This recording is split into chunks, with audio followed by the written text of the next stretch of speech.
साथियों, इस वीडियो में आप जानेंगे कि वैध प्लॉटिंग यानी कि लीगल प्लॉटिंग, लीगल कॉलोनियाँ कौन सी होती हैं, किसमें आपको प्लॉट खरीदना चाहिए, और अवैध प्लॉटिंग, अवैध कॉलोनियाँ कौन सी होती हैं जिन पर आपको प्लॉट नहीं खरीदना चाहिए।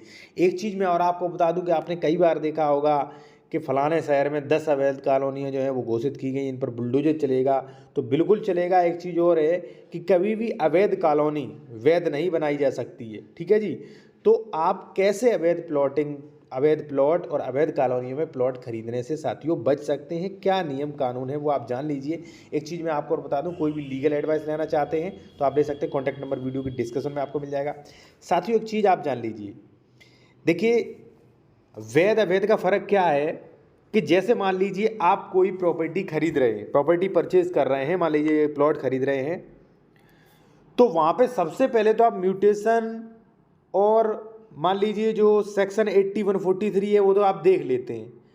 सबसे ज़रूरी बात साथियों तो ये है कि अगर मान लीजिए वो अप्रूव्ड कॉलोनी नहीं है, आपने उसमें प्लॉट खरीद लिया है भाई, ठीक है ना, उसका कोई नक्शा जारी नहीं हुआ है, तो प्लॉट नंबर भी कोई खास नहीं है। प्लॉट नंबर 55, 56, 57, ये क्या प्लॉट नंबर है? वो नक्शा कहीं रजिस्टर्ड तो है नहीं, अप्रूवल तो है नहीं। तो हो सकता है प्लॉट दिया जाए 55, कब्जा दिया जाए 56 पे, आप कुछ नहीं कर सकते फिर। ठीक है, पहली चीज़। दूसरी बात साथियों है कि अवैध कॉलोनियाँ जो होती हैं, जो अप्रूव्ड नहीं होती हैं, उनमें क्या होता है, मान लीजिए आपको प्लॉट तो बेच दिया, उसके सामने जो रोड है, उस प्लॉटिंग्स में जो भी रोडें हैं वो किसान के नाम ही रह जाती हैं। ठीक है, इसलिए जो है सरकार अगर मान लीजिए अधिग्रहण करती है, या मान लीजिए हो सकता है वो रोड बदल दें, रोड ब्लॉक कर दें, तो आप कुछ नहीं कर सकते कि वो रोड तो वो किसान के नाम है। तीसरी जो दिक्कत आती है वो आती है साथियों, जैसे मान लीजिए किसी ने, प्रॉपर्टी डीलर ने भाई 1000 वर्ग मीटर ज़मीन खरीदी, जिसमें ज़्यादा से ज़्यादा 10 प्लॉट कट सकते हैं जब रोड नहीं निकालोगे तब, और वो प्लॉट बेच देते हैं 1200 वर्ग मीटर।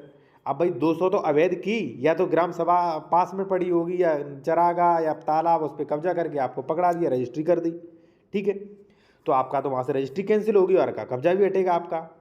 ठीक है, तो एक तो ये चीज़ हो रही है, ठीक है ना, और अंश से ज़्यादा विक्रय किया जा रहा है, फिर उनका म्यूटेशन भी नहीं होता है। तो ये समस्याएं होती हैं साथियों अवैध कॉलोनियों में। और अवैध कॉलोनियों में अगर मान लीजिए कई बार जो है अवैध कॉलोनी पर बिल्डोजर भी चलता है। मान लीजिए आपको ग्राम सभा की ज़मीन पे मान लीजिए उन्होंने कब्जा दे दिया, रजिस्ट्री करा दी, ठीक है, उन्होंने क्या किया भाई, उनका था 1000, उन्होंने पास में ग्राम सभा पे थोड़ा मिट्टी डलवा के कब्जा कर लिया और आपको ज़मीन बेच दी। तो ऐसे खरीदने से बचें भाई। और कोई भी ज़मीन पर देखिए आप प्रॉपर्टी परचेज कर रहे हैं, आपको डॉक्यूमेंट्स चेक करवाना है तो करवा सकते हैं। कॉन्टैक्ट नंबर वीडियो की डिस्क्रिप्शन में आपको मिल जाएगा।